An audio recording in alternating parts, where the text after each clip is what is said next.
कैसे हो बच्चों आप? आज मेरे मन में आप लोगों के लिए एक सवाल है। मैं इस बाइनोमियल का एक्सपेंशन किए बिना मैं इसके tan थ्योरम की वैल्यू निकालना चाहता हूँ। हमने प्रीवियस लेक्चर में बाइनोमियल थ्योरम के बारे में कुछ बेसिक्स पढ़ा। आज के लेक्चर में हम देखेंगे कि किसी भी बाइनोमियल को एक्सपेंशन किए बिना कैसे हम उसके टर्म्स पर पहुँच सकते हैं। उसके लिए हम प्रीवियस कुछ लेक्चर जो हमने पढ़े हैं उसका बेस निकाल के यहाँ समझने वाले हैं। चलो बच्चों, पहले मैं आपको इसका आंसर बताने से पहले कुछ बेसिक्स के बारे में बता देता हूँ। जैसे बच्चों, मैं आपसे बोलूँ x प्लस वाई की पावर n है तो इसका एक्सपेंशन कैसे करेंगे? तो इसका एक्सपेंशन मैंने क्या बताया था, nc0 जो फर्स्ट टर्म होगी उसकी पावर तो घटेगी और जो सेकंड टर्म है उसकी पावर बढ़ेगी। जैसे nc1 x की पावर सेकंड फर्स्ट टर्म जो फर्स्ट टर्म होगी उसकी पावर घटेगी और सेकंड टर्म की पावर बढ़ेगी। एज वेल एज nc2 फिर x की पावर n-2 और y की पावर 2। बोलो बच्चों, समझ में आया? यहाँ पर बनाएंगे। एज वेल एज ये चलता ही चला जाएगा और लास्ट में क्या आ जाएगा? लास्ट में आ जाएगा ncn x की पावर 0 और y की पावर n। तो मैंने आपको बताया था जब भी अपन किसी भी बाइनोमियल का एक्सपेंशन खोलेंगे तो वहाँ पर x की पावर इंक्रीज हो डिक्रीज, जो फर्स्ट टर्म होगी उसकी पावर डिक्रीज होगी और सेकंड टर्म की पावर इंक्रीज होगी। ठीक है, और मैंने आपको बताया था this is the nc0 nc1 nc2 nc3 that is the binomial coefficient. अब बच्चों मैं आपसे पूछता हूँ कि इसकी फर्स्ट टर्म बताइए क्या होगी? फर्स्ट टर्म होगी, सर ये फर्स्ट टर्म है तो मैं इसको लिखूँ nc0 x की पावर n y की power 0 that is the first term. बेटा सेकंड टर्म बताइए। सेकंड टर्म देखिए nc1, देखिए कुछ आपको कुछ दिखेगा nc1 x की पावर n-1 y की पावर 1। बच्चों देखो एक पैटर्न दिख रहा है। nc3 बताइए। nc2 यहाँ देख के बता दीजिए ना। nc2 क्या होगा? टर्म 3 क्या होगी? nc2 x की पावर n-2 और y की पावर 2। देखिए बच्चों क्या होता है, मैंने थर्ड टर्म निकाली तो थर्ड टर्म में nc2 एक कम, फिर जो ये फर्स्ट टर्म थी उन दोनों का माइनस था और जो लास्ट टर्म थी वो इसका बेस था। मैं अगर आपसे बोलूँ कि सर 12th टर्म बताइए तो nc11 जो फर्स्ट टर्म होगी उसमें से इन दोनों का माइनस और y जो सेकंड टर्म होगी वो यहाँ पर जो होगी उसकी पावर होगी। तो बेटा अगर मुझे 12th टर्म निकालनी है तो एक कम लिखना पड़ेगा। अरे मेरी बात समझ में आ रही है? अगर मुझे कभी भी किसी भी बाइनोमियल की कोई भी टर्म निकालनी है तो उसका एक जर्नल फॉर्मूला निकाल दूं, जैसे कि मैं किसी भी टर्म पर पहुंच सकूं। तो मुझे मान लो r+1 टर्म निकालनी है तो मैं कैसे निकालूंगा?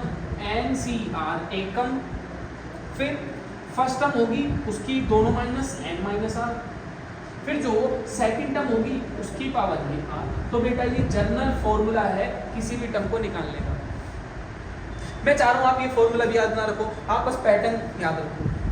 अब सवाल ये है, अब इस सवाल में क्या पूछा कि 2x + 3 की पावर 18 है, इसकी tan टर्म निकालिए। तो बच्चों देखिए 30 सेकंड के अंदर किसी भी टर्म को अपन निकाल सकते हैं। देखो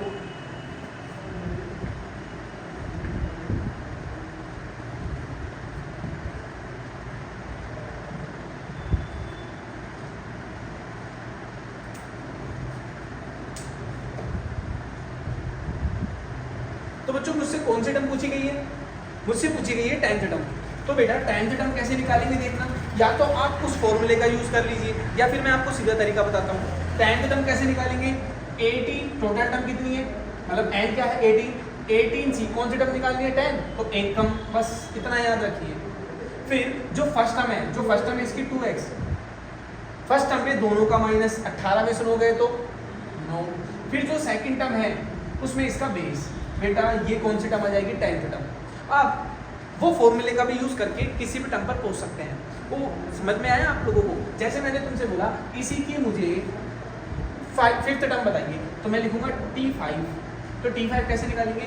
18c4 बस इतना सा। जो फर्स्ट टर्म आएगी ना बच्चों इन दोनों का माइनस, तो 18 में से 4 गए तो 14। फिर इसके बाद में जो सेकंड टर्म होगी उसमें इसका base, that is the 5th term. तो आपने देखा कि मैं बिगर बाइनोमियल का एक्सपेंशन किए बिना एक जनरल टर्म का यूज करके। तो आइए बच्चों एक और सवाल करते हैं। इस सवाल में मुझे इस वाले बाइनोमियल की 4th टर्म निकालनी है। अब मैं चाह रहा हूं कि इसकी जो 4th टर्म मैं डायरेक्ट ही निकालूं, ठीक है, विदाउट इसका एक्सपेंशन किए बिना। अब मैंने आपको एक जनरल फॉर्मूला बताया था किसी भी टर्म को निकालने का, this is the r+1 NCR, first term की पावर n माइनस r और जो सेकंड टर्म है उसकी पावर r। इस फॉर्मूले का यूज करके अपन किसी भी बाइनोमियल की rth टर्म निकाल सकते हैं, r+1 टर्म।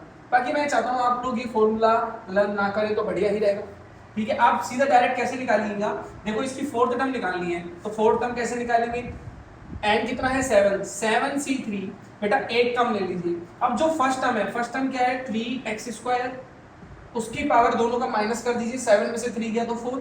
और जो बेटा सेकंड टर्म है जिसका नाम है -x⁴/6, इसकी पावर ये बेस कर दीजिए, मैंने आपको अभी समझाया था।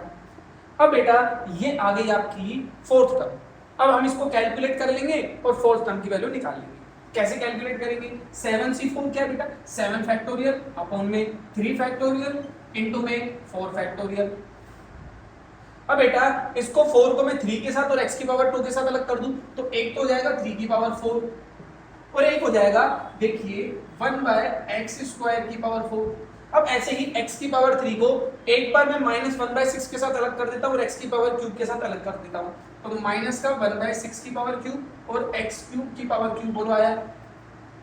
अब बेटा x वाली टर्म को एक साथ कोलैब कर लेते हैं और जो कोफिशिएंट है उनको एक साथ अलग अलग कर लिख देते हैं, 7 फैक्टोरियल अपॉन में 3 फैक्टोरियल इनटू में 4 फैक्टोरियल। बेटा 3 की पावर 4 इनटू में, और ये क्या लिखा है -1/6 की पावर 3। अब बेटा इस 1/x² को मैं ऐसे लिख दूं x की पावर -2 की पावर 4। अब बेटा जब पावर पावर आपस में मल्टीप्लाई हो जाएगी तो मैं इसको ऐसे लिख दूं x की पावर -8। अब बेटा यहाँ पर क्या है, ये भी मल्टीप्लाई हो जाएगी x की पावर 3 की पावर 3, तो हो जाएगा x की पावर 9। तो बेटा क्या आ जाएगा 7 फैक्टोरियल 3 फैक्टोरियल इनटू में 4 फैक्टोरियल 3 की पावर 4 -1 की पावर। अच्छा एक चीज बताइए, पावर कैसी है, इवन है ओड है, तो माइनस ओड पावर है तो ओड के कारण ये माइनस बाहर आ जाएगा, तो इस माइनस को मैं यहाँ लगा दूं तो ये हो जाएगा 1/6 की पावर 3। अब बेटा बेस सेम है तो पावर जुड़ जाएगी, तो बेटा कितना आ जाएगा x की पावर 1।